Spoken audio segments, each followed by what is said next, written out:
All right, Unit 2, Lesson 4.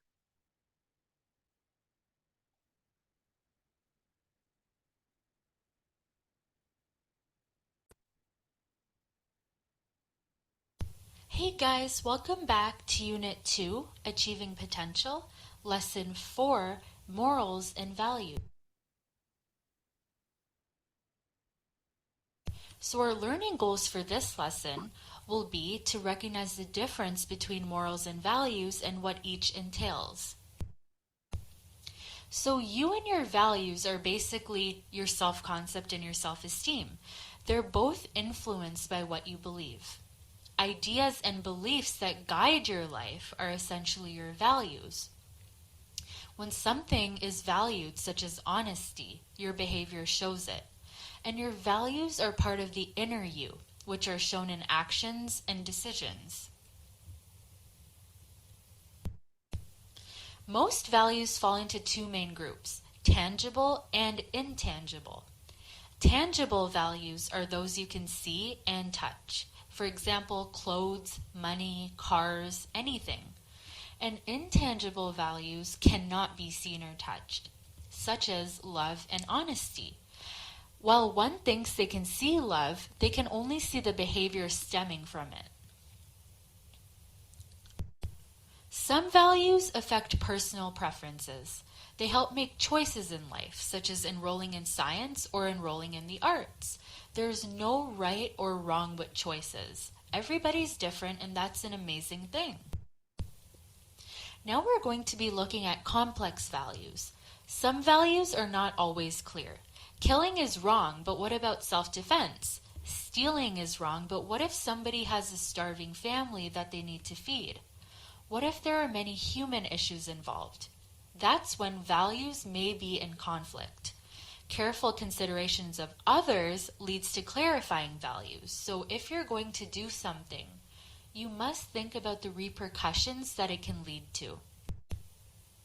Learning values are often from family, friends, and communities, which all play a role in developing values. Your adolescence, as we mentioned before, allows one to clarify their values, come up with an identity, figure out who you are. And it's an opportunity to examine influences of family, community, and a peer group. And this is essential in order to develop a personal value system. So your family essentially provides the foundations for many of your values. If your family values independence, they may focus on teaching children the same. And they do things themselves from a very young age, for example, in order to uphold the value of independence. And for example, if they value creativity, they may focus on helping their children draw, paint, or sing. So your community can also influence your values. For some, this can include religious beliefs and practices. And also, your experiences at school may affect how your education is valued. Watching a movie, news, or TV may influence what you believe to be important. And the interaction that you have with people can also influence what is important to you. Media, on the other hand, can have an influence on what people choose to value in their everyday life.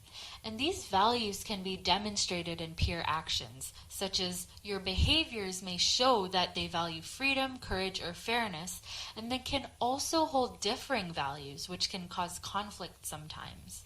So now we're going to be talking about your value system, and this is usually developed during adolescence. You may feel pulled in many different directions by conflicting values, and you will be faced with making decisions based on values on a daily basis. These can be conflicts between family, peers, school, etc. And many perspectives to consider when choosing personal values is to think, is the value positive or negative?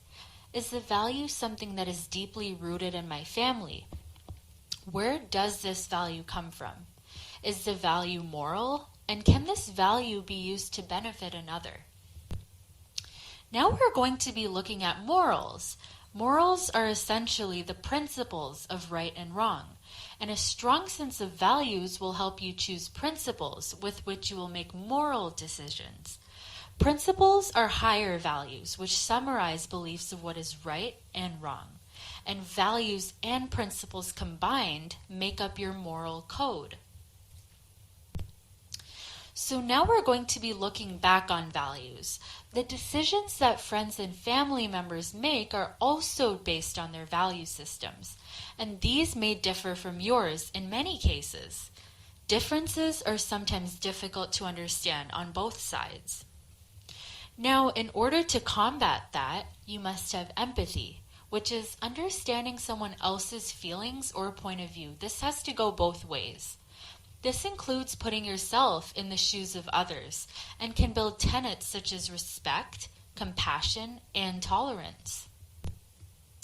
So now we'll be looking at personal rights and responsibilities. Your personal responsibility includes that you are reliable and accountable for the decisions that you make, and you are willing to accept consequences of your behavior.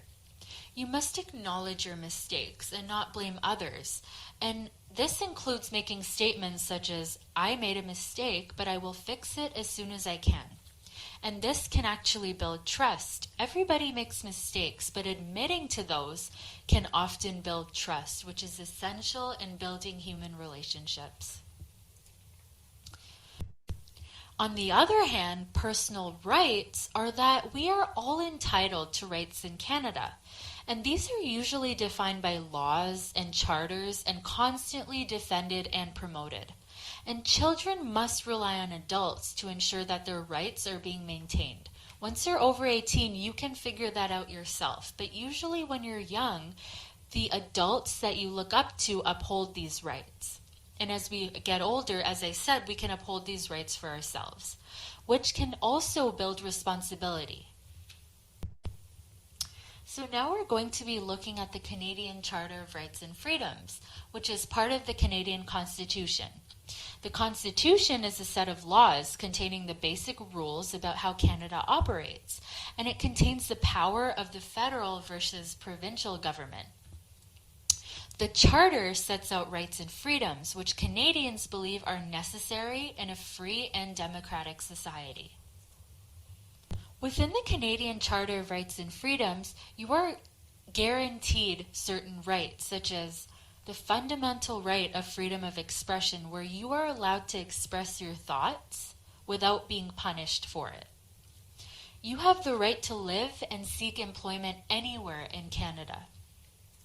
You have the freedom of religion, whether you're Christian, Buddhist, Muslim, Hindu, Jewish, it doesn't matter. You can even have no religion. And your legal rights as a defendant accused of crimes are also upheld. And the right to equality, as well as Aboriginal rights, are also guaranteed to Canadians. You're also protected from unlawful search and seizure, etc. So now I will have you guys